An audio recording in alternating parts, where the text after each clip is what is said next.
Per la prima batteria dei 200 stile libero ragazzi, Cristian Dalmas, Nottoli in 1, Luca Serna Giotto, Veneto Banca Montebelluna in corsia 2, Marco Deano per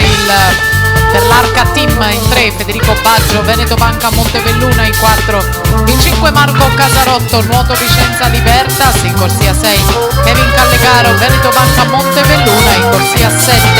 Cesare Zaniboni, Stradivari.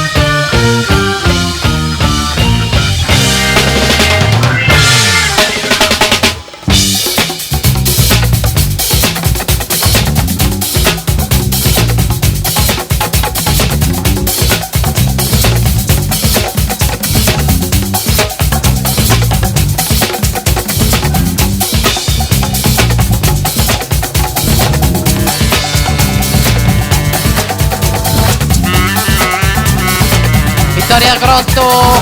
che continua a macerare acqua sotto di sé, la campionessa italiana giovanile in carica, 200, 400 e 800 stile libero, non dà segno di cedimenti, vuole conquistare la quarta corsia per la finale di oggi, al momento virtualmente è la più veloce di tutte le categorie ragazze, le ragazze atlete categoria ragazze scese.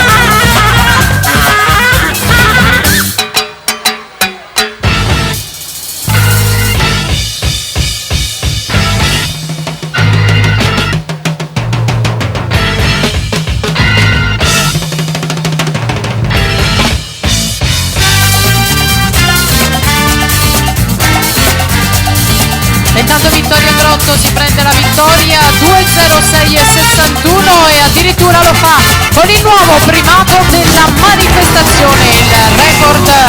del meeting